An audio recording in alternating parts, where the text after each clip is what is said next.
Não é de hoje que aqui no canal nós trazemos algumas dicas para você que busca uma vida rural. Ideias de como comprar um terreno, o que evitar, mas o tempo passou. Estamos agora há 2 anos como proprietários de um terreno de 7 hectares em Santa Catarina. Muita coisa a gente aprendeu, muitos erros nós cometemos e hoje nós separamos aqui alguns avisos que nós descobrimos na prática e que podem ser repassados para você não arranjar uma dor de cabeça. Afinal, se a tua paixão é morar em um lugar repleto de natureza, tome cuidado, isso pode virar um pesadelo se você errar no básico. Olá sobrevivencialista, eu sou o Júlio Lobo, muito bem-vindo a mais um vídeo aqui do canal. Hoje vamos então mergulhar nesses nossos tópicos diferentes aqui que nós aprendemos na prática. E eu não vou enrolar muito aqui porque temos muita coisa para falar e é importantíssimo que você saiba que eu não estou tirando isso de uma pesquisa de site, eu não estou tirando isso de outros canais, eu vou trazer aqui para você aspectos que nós aprendemos na prática e que são referidos à realidade de Santa Catarina. Nós somos de Antônio Carlos, Santa Catarina, então o que eu vou te falar se aplica na nossa região e se alguma coisa sair um pouco aí da realidade onde você está, faz parte do jogo. Não dá pra gente generalizar e tentar acertar todo mundo, certo? Bom, dito isso, vamos para o primeiro aviso. Não subestime a distância da cidade. Se você quer comprar um pedaço de terra, mas a grana anda curta, é muito fácil você se empolgar com aquela ideia de olha, tem um terreno aqui que só está a 30 quilômetros da cidade e custa muito pouco. Cuidado com isso. Inicialmente, quando a gente começa a pensar na ideia de vivermos isolados, eu quero morar num lugar onde ninguém me incomode, isso é muito legal, mas por outro lado, se você pecar pelo excesso e na tentativa de se isolar do sistema, ficar muito longe dele, o que pode acontecer é que a sua vida cotidiana vai começar a ficar cada vez mais complexa. Isso porque a vida ela é um pouco diferente da ideia de contos de fadas que a gente acaba criando pra gente sem nem perceber. Isso porque, veja, eu tive a experiência de, por um período de mais ou menos 2 meses, eu morei em uma região que estava a 30 quilômetros de distância da cidade mais próxima. O que eu senti ali foi incrível, porque eu tinha uma paz indescritível, não haviam pessoas em volta, era uma coisa muito tranquila, mas na hora de ir ao mercado, ou na hora de você pensar sobre a gasolina do seu veículo, tudo isso ficava complicado. Se na metade do caminho voltando para casa eu percebesse que não tinha gasolina para voltar para a cidade, eu tinha que dar meia volta. Se eu ficasse na minha casa sem gasolina suficiente para ir até a cidade, não tinha Uber, não tinha táxi, não tinha ninguém. Isso te dá uma sensação de que você precisa ter um controle muito claro dos seus recursos, o que não é ruim, mas por outro lado te limita bastante também. Por exemplo, se à noite você decide fazer um macarrão e aí você, por um equívoco, se esqueceu de comprar molho. Game over, não tem macarrão, não tem da onde você tirar um molho de tomate. Então eu sei que na premissa do sobrevivencialismo a gente sempre busca tentar construir a menor dependência do sistema possível, mas não vamos ser aqui fantasiosos e achar que você vai estar 100% imune das pequenas idas ao mercado. E outra, se você é pai ou mãe, ou se você pretende ter filhos, lembre-se que criar uma criança totalmente isolada do mundo vai deixá-la atrasada na corrida. Como é que uma criança que mora a 30 quilômetros da cidade vai ter condições de fazer um inglês, de fazer um jiu-jitsu, de fazer uma natação? Mas eu vou ensinar tudo. Tem certeza? Na prática a gente percebe que não é bem assim. Então olha só, cuidado, distância máxima da cidade, se eu pudesse te dar um número mágico aqui, cara, 5, 10 quilômetros, 15 se você já tiver forçando a barra. Tá? É claro que vai ter gente que vai dizer, não, Júlio, para mim não tem problema morar 50 quilômetros da cidade mais próxima. Tudo bem, mas não diga que eu não avisei. Você não está errado em comprar o que você quiser e morar onde você quiser, mas eu estou te passando a minha experiência, pai de 2 filhas pequenas, que hora ou outra você vai acordar de madrugada com a criança com febre, você vai ter que ir numa unidade de saúde. Não é tão simples assim quando a gente começa a enfrentar o dia a dia. Então toma cuidado para não se vangloriar com a ideia de uau, olha esse terreno barato e longe. Cuidado. Ainda dentro desta mesma linha, o nosso próximo aviso é simples. Cuidado com a pira dos hectares. É natural que se você tem condições, você vai querer comprar a maior terra possível, certo? E eu não condeno isso. Se você puder comprar 200 hectares, 500 hectares, cara, parabéns para você, massa demais. Só que entenda que se for uma família só, marido, mulher e sei lá, 1 ou 2 filhos, entenda o seguinte, cara, você não vai dar conta de manter mais do que 2 hectares.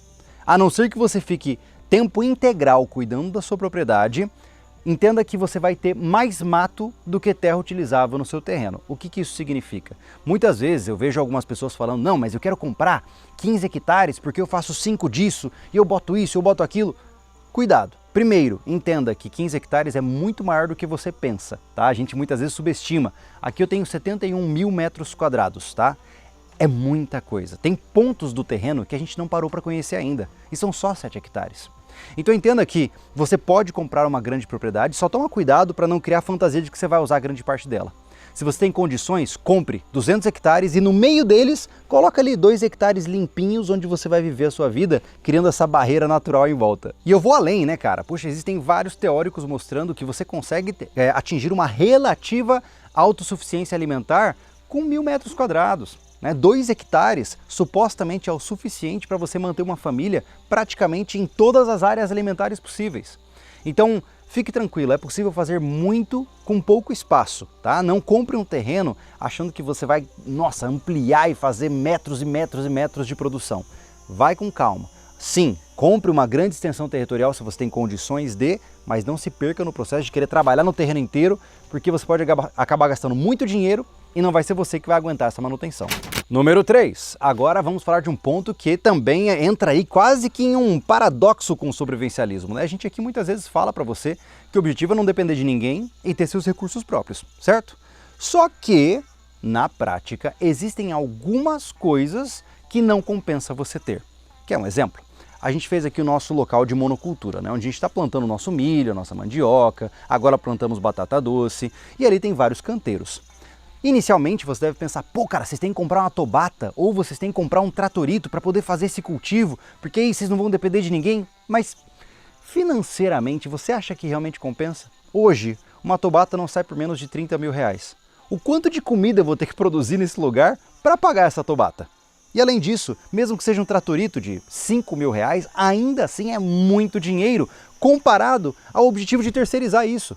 Veja, aqui nós temos uma pessoa que vem com um trator, cobra por hora e em menos de 2 horas o cara termina. Só para você ter uma ideia, para fazer os canteiros como estão ali, com uma pessoa que já sabe o que está fazendo, sabe a melhor forma de fazer, tem o equipamento rápido pra caramba, nós gastamos 300 reais. Então assim, comparar 300 reais para ter os canteiros prontos com 5 mil de um tratorito, eu fico na dúvida. Aí mas Júlio, mas e se você não tiver acesso ao trator? Cara, se o bicho pegar mesmo, a gente faz na enxada, entendeu? Então não é um problema tão grande assim. O próximo aviso é o seguinte, cuidado com o sítio de final de semana ou com a ideia de que você vai ter um lugar e só porque você tem grana as pessoas vão cuidar do ambiente para você. Todo mundo diz com muita naturalidade, não, eu vou comprar o terreno, só que como eu estou trabalhando eu boto um caseiro. Pera lá, você sabe o quão difícil é conseguir um caseiro hoje em dia? E eu não vou nem falar de um caseiro, tá? É difícil você conseguir alguém que vá roçar a sua propriedade. Para você ter uma ideia, aqui onde nós estamos, a gente não tem ninguém que possa roçar a propriedade. Você oferece um bom dinheiro, mais de 160 a diária, e você não encontra ninguém, cara. Na cidade, ninguém está conseguindo mão de obra. Então imagine que mesmo que eu fosse rico, eu não vou conseguir uma pessoa aqui trabalhando na propriedade para mim. Eu vou ter que fazer. Isso significa que quando você compra um terreno, você tem que tomar muito cuidado para não assumir que só porque você tem grana você vai terceirizar. Algumas vezes a terceirização não está disponível. E o que sobra quando tem terceirização são aquelas pessoas que vão acabar te dando problema. Então fique ligado nisso. Quando você compra um sítio é porque você é um workaholic. Parta desse princípio, tá? Se você gosta de trabalhar e você quer trabalhar até morrer, compre um sítio. Essa é a forma correta de pensar. Não ache que comprar um sítio é para descansar, é exatamente o oposto. Você trabalha a semana inteira e aí chega o final de semana, o que você vai fazer? Trabalhar no sítio também. Então é uma espécie de trabalho diferente, mais recompensadora, é claro, mas assuma as coisas como elas de fato são, tá? Não conte com a ideia de que você vai conseguir alguém para te ajudar, que você vai ter que fazer tudo sozinho, vai ser menos frustrante para você. O próximo aviso é um dos mais ingratos possíveis. Cara, tem um tipo de obra que você vai fazer no seu terreno, especialmente se for um terreno de relevo acidentado, que nem o nosso, que você vai despejar baldes do seu dinheiro e você vai ver um retorno visual pequeníssimo, que é arrumar estrada e arrumar terreno. Ou seja, fazer platô, arrumar barranco, mover terra custa caro. Significa pagar por hora maquinário pesado, com um operador qualificado, você vai ter que colocar insumos ali dentro. Então, Toma muito cuidado, eu já falei isso antes e falo de novo, cara. Ah não, mas a minha propriedade só tem 100 metros de estrada para eu arrumar, então acho que vale a pena comprar ela. É uma estrada meio feinha, mas é só a gente dar uma ajeitada que resolve. Cuidado com esse dar uma ajeitada, tá? Uma propriedade básica, por exemplo, a gente aqui tem 1 quilômetro de estrada até a nossa propriedade, que é, digamos assim, da nossa responsabilidade, certo? Que é a nossa servidão.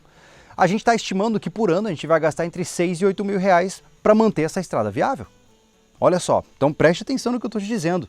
Eu não estou dizendo isso aqui porque, você comprou errado, cara, é a realidade dos fatos. Grande parte das pessoas aqui dessa região precisam arrumar os seus acessos sozinhos. Isso significa pegar o trator, fazer bueiro, fazer caixa de passagem, colocar saibro, colocar bica corrida. Então, se você mora num terreno de morro, isso é complexo.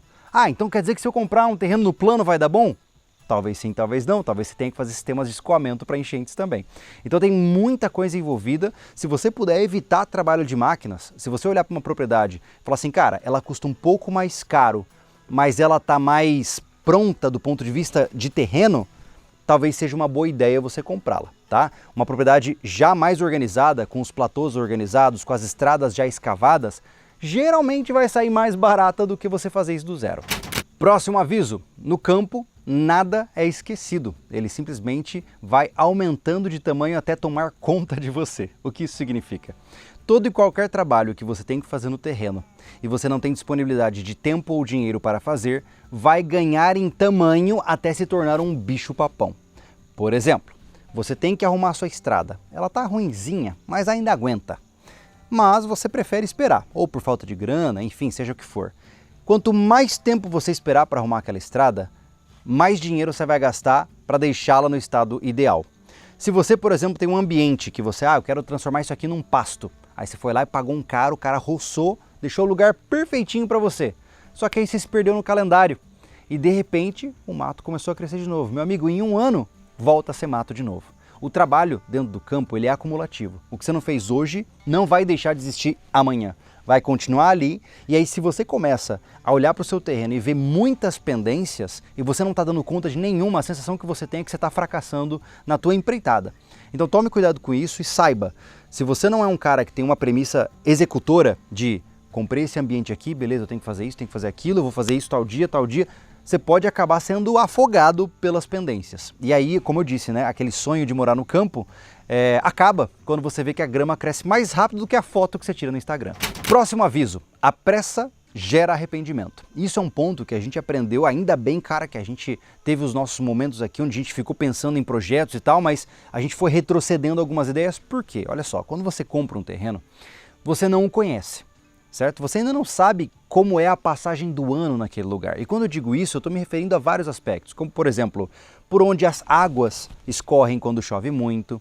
Você não sabe muitas vezes quais são os tipos de vegetação que aparecem, qual é a incidência solar, quais são as potenciais surpresas que podem aparecer. Talvez você olhe um lugar que é perfeito para uma casa, porque você olhou, aqui tem um lugar bonito e tal, só que você não sabia, mas ali tem, por exemplo, um negócio de areia que começa a afundar quando chove muito e pronto, você não tem como fazer uma casa ali porque vai sair caríssima uma fundação.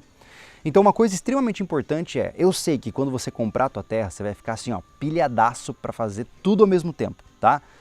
Confie, dê tempo ao tempo.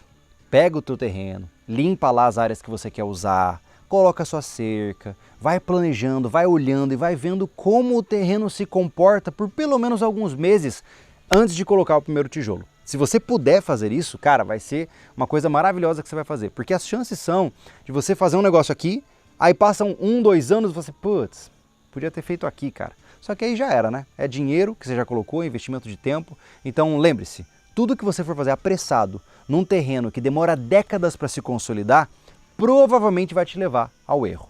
Penúltimo aviso do nosso vídeo. Olha só, isso aqui vai especialmente para os caras que têm a pira de autossuficiência, tá? Você não está errado em criar animais para poder prover para sua família, conseguir recursos, mas cuidado com a pira dos bichos. Quando você compra um terreno, você vai falar assim, cara, vou botar uma cabra ali, uma ovelha ali, vou botar uma vaca aqui, um cavalo lá, galinha aqui. E lembre-se, cada animal que você coloca no terreno, você cria responsabilidade sobre ele. Primeiro, porque aquele bicho vai exigir insumos, ração, cuidado, manutenção de maneira geral na infraestrutura que aquele animal exige, e também exige a responsabilidade de não deixar o animal em sofrimento. né? Então veja, quando você coloca galinheiro, por exemplo, vou botar ali umas 10 galinhas, parece que é pouco, né? Não, não é. Você vai ter que limpar esse galinheiro, organizar o galinheiro hora ou outra, recolher os ovos, dar remédio para as galinhas, você tem que controlar a quantidade de ingestão de ração versus se você tiver uma pastagem, você tem que fechar um piquete. Então tem muitas coisas aí. Outra coisa que eu vejo o pessoal falando muito, vocês têm que ter uma vaca leiteira. Meu amigo, ter uma vaca já é um problema. Se você não tem uma infraestrutura, porque você tem que ter cerca boa para segurar uma vaca, você tem que ter os piquetes já formados, com pastos já formados, senão você vai ter que ficar colocando ração no bicho o tempo todo e vai sair caro. E aí, quando ela tiver com leite, obviamente isso significa que ela tem um bezerro, né? E você vai ter que cuidar desse bezerro também. E, além disso, saiba que quando você tem uma vaca produzindo leite na sua propriedade, isso significa que você está refém da sua propriedade. Por quê? Porque todos os dias, 2 vezes por dia, você vai ter que tirar leite. Não tem o que fazer. Você pode estar no domingo querendo dormir até tarde, mas se você acostumou a vaca às 7 horas da manhã, 5 horas da manhã tirar leite, sinto muito, meu amigo, vai ter que acordar no domingo, esse horário, para tirar o leite da vaca. Então, só toma cuidado, porque inicialmente a gente se empolga, só que com o passar dos meses, aquilo que era empolgação se torna cotidiano e aí você começa a ver que esses animais estão te incomodando. Começam a te dar trabalho, começam a limitar a sua rotina. Muitas vezes você quer sair com a família, mas não pode porque não tem ninguém para dar ração para os bichos. Então vai com calma. Minha recomendação, deixa os animais por último. Foca nas plantas, foca em fazer um pomar. Cara, o pomar é uma maravilha, quase não precisa de recurso de manutenção. Faz o seu pomar, depois você faz uma horta, para depois, quem sabe, colocar os animais. Especialmente se você não mora na propriedade. Fechado? O último aviso aqui que nós temos é um aviso que para alguns pode parecer uma paranoia e para outros pode parecer o óbvio, né? Afinal, no Brasil nós temos muitos Brasis aqui dentro, né? Tem gente que mora em propriedade rural e nunca teve problema nenhum com nada, enquanto tem pessoas que moram e já perderam todos os seus móveis e foram roubadas várias vezes. Por quê? Gente, lembre-se, só porque é sítio não significa que é seguro. Tá? Mesmo que você mora numa propriedade tranquila, está havendo uma série de quadrilhas especializadas em reconhecer sítios de veraneio, sítios de inverno, né? Aquele lugar que você montou para passar o seu final de semana, e o cara tem uma quadrilha especializada em entrar lá e roubar tudo que você tem lá dentro. Isso seja num ambiente tranquilo, seja num ambiente perigoso, tá? Então entenda que se você vai ter uma propriedade rural, seja você residente dela ou não, você vai precisar investir em segurança. Isso significa que você vai ter que ter alarme, você vai ter que ter câmera, você vai ter que ter conectividade com a internet, vai ter que ter banco de bateria, porque senão, cara, não confie que essa ideia do campo tudo é maravilhoso e todo mundo se ajuda o tempo todo. Eventualmente dá ruim. Então esteja ciente, quando você tiver o teu terreno, a primeira coisa que você tem que pensar é conectividade, tá? Então, por exemplo, aqui a gente tem a Starlink, que funciona muito bem. Segundo, você vai precisar de monitoramento, para você saber exatamente quem está nesse terreno, como está nesse terreno. Terceiro ponto, a partir daí você vai ter que pensar em fortificações. Por exemplo, muita gente se pergunta, pô, mas por que vocês botaram grade na oficina de vocês? Que coisa aleatória, vocês estão no sítio. É, amigo, mas a gente está num sítio e hora ou outra a gente ouve uns relatos de, pô, o sítio do fulano foi roubado. Então assim, a gente tem que pensar também nos piores cenários. O resultado de você não levar isso em consideração é o que a gente ouviu recentemente. Por exemplo, tem um monte de gente que comprou casa, comprou sítio lá para Urubici, lá para aqueles lados lá do topo da serra, que é tudo muito bonito, né? Araucárias, lindo e tal. E o povo tá tudo indo embora, cara. Porque se mostrou uma região que quando você não tá direto na tua casa, os caras roubam até o teu botijão de gás.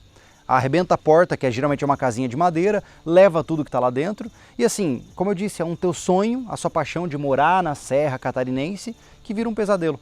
Então, toma cuidado com isso. Não estou dizendo que você não pode ter terrenos nessa região. Tenha, mas não seja inocente. Porque enquanto você está aqui pensando que tudo é lindo só porque tem natureza, tem alguém de olho em você. Principalmente numa cidade pequena, quando você passa, o cara tá vendo quem você é, muitas vezes vê o tipo de carro que você tem, hora ou outra ele vai acompanhar você nos seus perfis e vai ver o que você posta ali. Fica ligado, cara. O mal do esperto é achar que os outros é burro, tá? Então, cuidado. Fique atento a essa possibilidade. Enfim, eu falei tudo isso aqui para te desanimar, para falar para você que você não pode morar no campo, que não compensa, que não faz nada assim, não faz sentido para o mundo sobrevivencialista? Não, não é isso. Só estou te passando informações que você precisa ter na sua mente para você não se equivocar, tá? Júlio, quer dizer que você se arrepende da ideia de morar no campo, de comprar um terreno rural? Nunca! Eu não vejo uma realidade onde o Júlio mora numa grande cidade. Para mim isso é uma insanidade. Eu nem mesmo consigo morar numa pequena cidade. Eu estou ansiosíssimo para me mudar para esse terreno e cuidar dele e dedicar horas e horas da minha vida aqui dentro. Mas isso não significa que isso é fácil, que é um conto de fadas e que acontece que o Instagram mostra para você. Só toma cuidado com isso, porque eu sei que muitas vezes você toma uma decisão de sair da grande cidade porque está de saco cheio da cidade grande, né? Está de saco cheio do barulho, de saco cheio do trânsito, das pessoas, da cultura, e aí você começa a criar aquele sonho de que, nossa, mas no campo eu vou ser feliz. Cuidado, todo lugar vai ter dificuldades, todo lugar vão te apresentar com obstáculos novos e você vai ter que superá-los, tá? Coloca isso na tua cabeça, saiba que não é mais fácil morar no campo, sim, é mais silencioso, é mais bonito, né? Olha que coisa linda que é isso aqui, né, cara? Paisagem bonita, hora ou outra a gente tromba com animais diferentes, isso é maravilhoso, mas tem um preço. E saiba que você tem que estar disposto a pagar esse preço para o teu sonho não virar um pesadelo. Se você tem outros avisos que a sua experiência já te ensinou aí, coloca aqui embaixo. Lembra que esse vídeo ele não termina com o Júlio só falando o tempo todo aqui. Ele também tem aqui nos comentários muita gente que sabe muito mais do que a gente, que já está há gerações morando no campo e que estão dispostas a compartilhar conhecimento. Então se você é um desses, coloca o teu relato aqui embaixo, você pode estar ajudando outras pessoas. E se você que não sabe de nada, mas quer morar no campo, coloca aqui embaixo a tua opinião, o que você pensa, que vai ser muito legal a gente entrar nesse debate de ideias. No mais, os links que você precisa estão todos aqui na descrição. Fique à vontade para dar uma olhadinha. Se você gosta dos vídeos que a gente produz aqui, se inscreva no canal para poder receber esses vídeos com maior frequência, dê aquela curtida que faz parte do pacote do YouTube. E eu vou ficando por aqui. Eu sou o Júlio Lobo e esteja preparado.